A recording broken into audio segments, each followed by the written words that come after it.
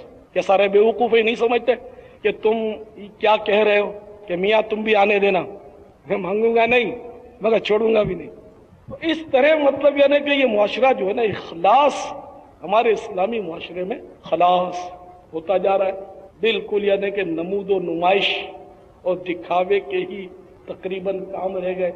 اب جیسے کہ بندہ حفظ، ابھی تو حافظ ہوا نہیں ہوا، حافظ صاحب کہلوانا شروع کر دیا، اب جناب والا حافظ ہو گیا تب بھی حافظ کہلوا رہا ہے، حفظ بھول گیا تب بھی حافظ ہے، ستم بالا ہے ستم تو یہ، حالانکہ قرآن یاد ہو تو چلو حافظ ہو، قرآن پاک بھول گیا تب بھی وہ حافظ صاحب پڑھ نہیں سکتا، نماز میں سنا بھی نہیں سکتا، کچی ہے منزل، حافظ صاحب ہے، کیسے مقابلہ کرے حافظ صاحب سے؟ کیا بول سکتا؟ اللہ کے لیے کون قرآن پڑھے گا؟ اللہ کے لیے کون مصلی سنائے گا؟ بہت مشکل ہو گیا، بہت مشکل ہو گیا، بڑی مطلب ڈیمانڈ ہوتی ہے، ڈیمانڈ نہیں ہے تو انڈر اسٹوڈ ہے کہ ملے گا، دینے والے کو پتا ہے کہ دینا پڑے گا، لینے والے کو پتا ہے یہ دیں گے، پھر مزید نخرے کہ دودھ کا گلاس ہونا چاہیے تو یوں تو یوں تو، بڑی مطلب ہے کہ اتنا نازک معاملہ ہو گیا کہ اخلاص جو ہے نا وہ تلاشے سے نہیں مل رہا۔ مسلمان جو ہیں وہ اس قدر مطلب یعنی کہ اللہ تبارک و تعالی سے ملنے والے ثواب سے بے نیاز ہو گئے کہ پتہ ہی نہیں چلتا، لیکن کسی کو پڑی نہیں کہ اللہ تعالیٰ سے ہمیں اجر لینا ہے، بس دنیا مل جائے، جمع دنیا کے۔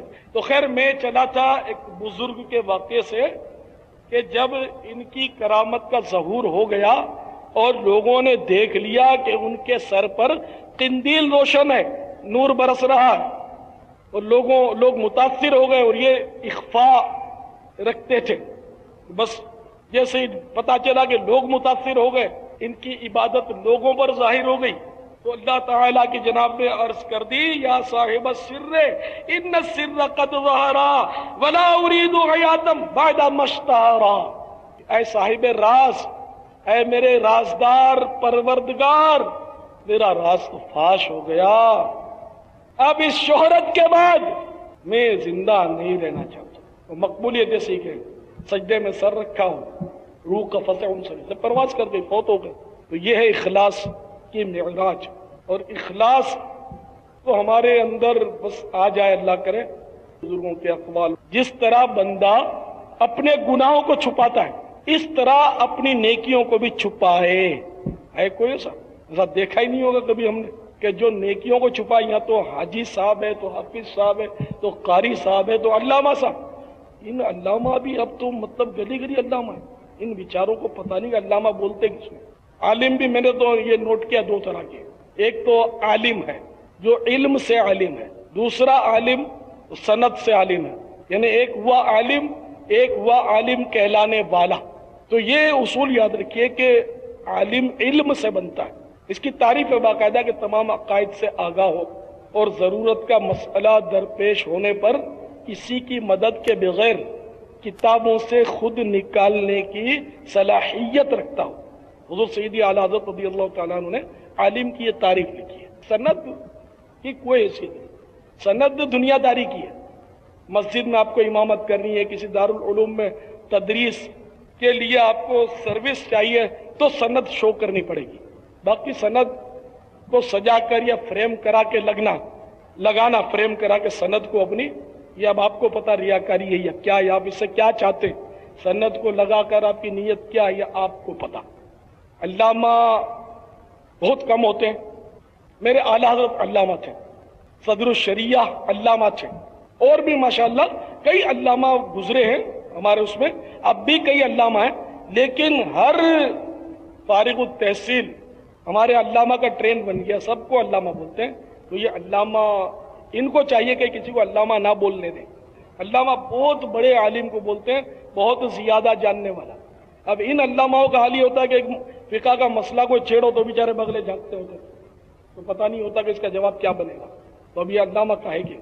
تو اپنی مطلب یہ ہے کہ واہ واہ کی ہر ایک کو خواہش ہے بہت زیادہ، اور ان بیچاروں کو پتہ نہیں کہ ہماری آخرت کا بنے گا. تو ایک تو یہ کہ اپنی سچی تعریف سن کر تو خوش ہونا، یہ تو چلو کسی طرح بھی اس کی جواز کی صورت ہے کہ اگر کسی نے سچی تعریف کر دی، کسی کی حافظ کو حافظ صاحب کہہ دیا اور وہ خوش ہوئے. اپنے منہ سے حافظ صاحب کہنا تو میری سمجھ میں آتا نہیں ہے. سچی بات یہ ہے کہ اس میں خطرہ بہت ہے. میں ناجائز نہیں کہتا اس کو، مگر اس میں خطرہ بہت ہے کہ وہ ریاکاری سے کوئی بچ جائے. اللہ جس کو بچا لے اس کی بات تو ہو رہی ہے، لیکن جنرل یہ آدمی بچ نہیں سکتا اپنے منہ سے قاری صاحب یا حافظ صاحب کہنے سے یا حاجی کہنے سے. جیسے اب تو خود منہ سے کہتے ہیں ہم نے اتنے حج کیے، اتنے عمرے کیے، وہ مطلب بیچارے لسٹ بیان کرتے ہیں. کیا اسلامی بھائی، کیا اسلامی بہنیں، اسلامی بہنیں بھی اپنی فیلڈ میں ہما خان آفتاب سے کم نہیں ہوتی. یہ بھی ایسی شروع ہو جاتی ہیں. مثال کے طور پر اس طرح گفتگو کریں گی، آج نیند بہت کم ہوئی، تہجد کے لیے اٹھی تھی، پھر اشراق چاش پڑھ کر سوئی. یعنی کہ موڈ آف کیوں ہے آپ کی طبیعت؟ تو آج نیند بہت کم ہوئی ہے کیونکہ میں تہجد کے لیے اٹھی تھی، پھر وہ اشراق اور چاش پڑھنے کے بعد پھر ذرا لیٹی. یوں کر کے وہ اپنی تہجد اور اشراق اور چاش کا ڈھول پیٹ دیا. تسبیح سب کے سامنے گھماتی رہیں گی، باتیں بھی کرتی رہیں گی، تسبیح بھی چلتی رہے گی. یہ تو کیا اسلامی بہنیں، کیا اسلامی بھائی، سب کے کوئی دیکھے گا تو وہ جان کے ہونٹ ہلنے شروع ہو جائیں گے. تو آپ ہر وقت پڑھتے رہتے ہیں. کیوں؟ اگر یہ نیت نہیں ہے اور تسبیح اگر واقعی اس کو پڑھنی ہے اور وہ ہونٹ ہلا رہا تو پڑھ ہی رہا، لوگوں کو متاثر نہیں کر رہا، اگر یہ نیت نہیں ہے تو یہ منع بھی نہیں ہے.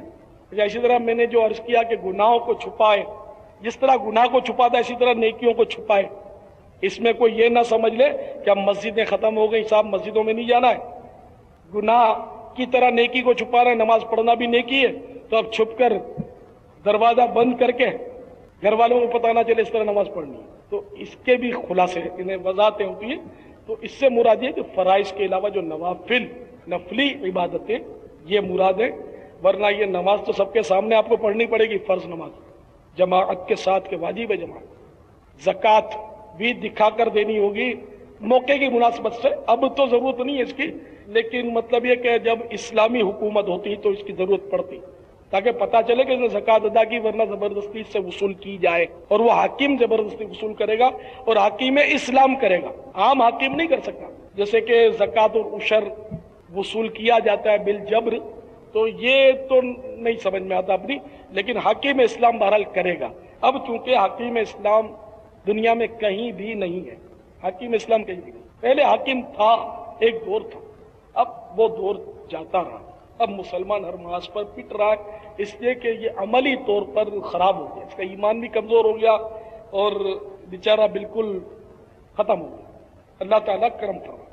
تو اس لیے مطلب اپنے نفلی اعمال کو چھپایا جائے جس طرح مطلب گناہوں کو چھپاتا بندہ. باقی فرائض یا جو ایسے اعمال ہیں جو اجتماعی طور پر کرنے ہوتے ہیں، ان میں جب سبھی ایک عمل کر رہے ہیں اب کون کس سے چھپائے؟ تو یہ آپ کا یہاں آنا بھی جو اجتماع میں آپ تشریف فرمائے، یہ فرض یا واجب تو نہیں ہے، ایک ظاہر امر مستحب ہے، نفلی کام ہے. تو یہ سارے ایک دوسرے کو دیکھ رہے ہیں کہ اجتماع میں آیا ہے، تو آپ بتائیے کون کس سے ریاکاری کر رہا ہے اس وقت؟ تو صاحب یہ تو اجتماع میں آیا، بڑا نیک آدمی ہے، تو وہ دل میں سوچے میں بھی تو اجتماع میں ہوں. اور ہزارہ اسلامی بھائی یہ کام کر رہے ہیں اور ایک دوسرے کو ترغیب مل رہی ہے. ورنہ یوں تو حج میں لاکھوں مسلمان جمع ہوتے ہیں، ایک دوسرے کو دیکھتے ہیں کہ حاجی صاحب ہے، لیکن ظاہر چھپانا کہاں ہے؟ اپن جو نہیں، جس کو پتہ ہی نہیں کہ آپ حج پر گئے تھے، اس کو حج کی تعدادیں بتانا، یہ آپ کی ریاکاری کا سلسلہ یہاں بن سکتا ہے. یا اپنے منہ سے حاجی کہتے کہلواتے کسی کو پتہ نہیں، اس کو پتہ چلے کہ یہ حاجی صاحب، یہ مراد. اچھا، اسی طرح شاعر کے تخلص کی میں نے بات کی تھی. تو اگر شاعر مشہور ہے کہ اس کے نام سے کلام کی سند کی پہچان ہے کہ اس کا کلام شریعت کے مطابق ہوگا، تو ایسا شاعر اگر اپنا تخلص استعمال کرتا ہے تو بھی حرج نہیں ہے. اچھا، باقی اب یہ عام شعراء اپنا تخلص استعمال کرتے ہیں جو علماء نہیں ہوتے یا اہل علم نہیں ہوتے، عام سے لوگ ہوتے ہیں. میں یہ نہیں کہتا کہ ان کو تخلص ڈالنا جائز ہے یا ناجائز ہے، میں اس پر بحث نہیں کرتا، یہ تو مفتیان کرام فیصلہ کریں گے اس کا. یہ اپنے دل سے فتویٰ پوچھے جو اندر مفتی بیٹھا ہوا ہے، اپنے دل سے فتویٰ پوچھے کہ اگر تیرے نام کو مقتے سے نکال دیا جائے تو تیرے دل پر گزرتی کیا ہے، غصہ آتا ہے، صدمہ پہنچتا ہے، کیا ہے؟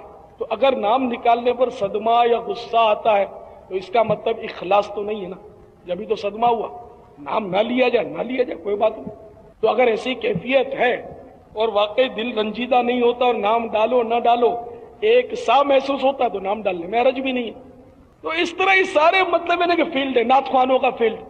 نعت خوان کو اگر اچھی آواز مل گئی اس کا نیک بننا بڑا مشکل ہے کہ وہ مخلص بندہ بن جائے، میرے خیال میں بہت مشکل ہے.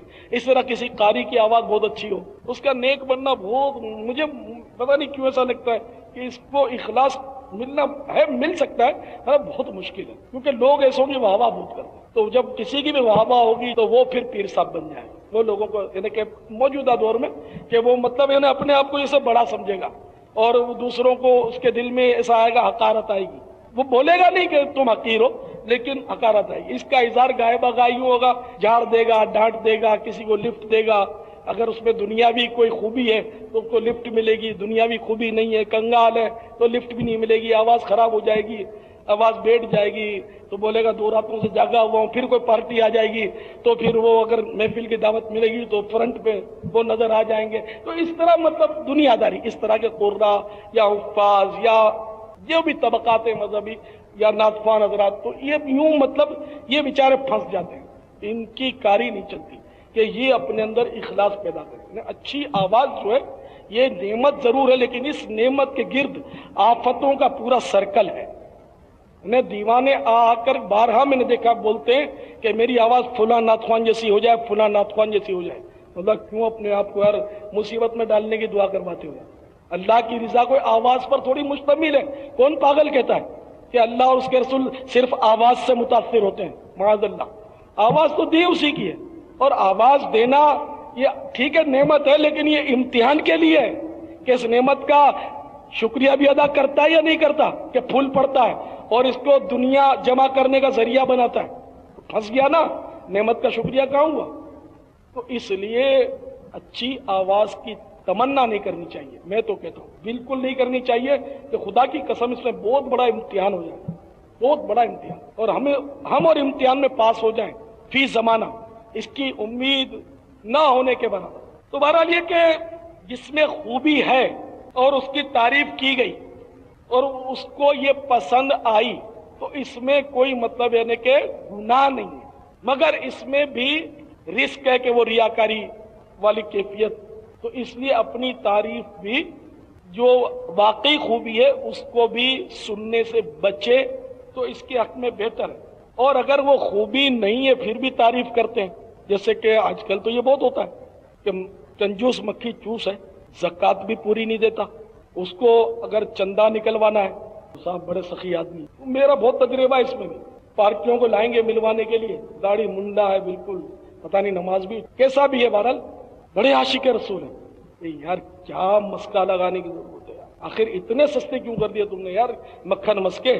تو جس کو دیکھو چپکا دیتے ہو، جس کو دیکھو تعریف ہے، اس کو بیچارہ یہ ہلاکت میں پڑتا ہے، یہ پھولتا رہتا ہے. تو اپنی ایسی خوبی جو اس میں نہیں ہے اس پر پھولنا اور پسند کرنا کہ میری تعریف کی جائے، اور یہ تو عام ہے آج کل. تو میں عرض کر رہا تھا کہ قرآن پاک میں آل عمران کی آیت نمبر 188 میں ارشاد ہوتا ہے، ہرگز گمان نہ کرنا ان کو جو اپنے کیے پر خوش ہوتے ہیں اور دوست رکھتے ہیں کہ بے کیے پر سرائے جائیں، تو زنہار انہیں عذاب کے بچاؤ کی جگہ گمان نہ کرنا اور ان کے لیے دردناک مار ہے.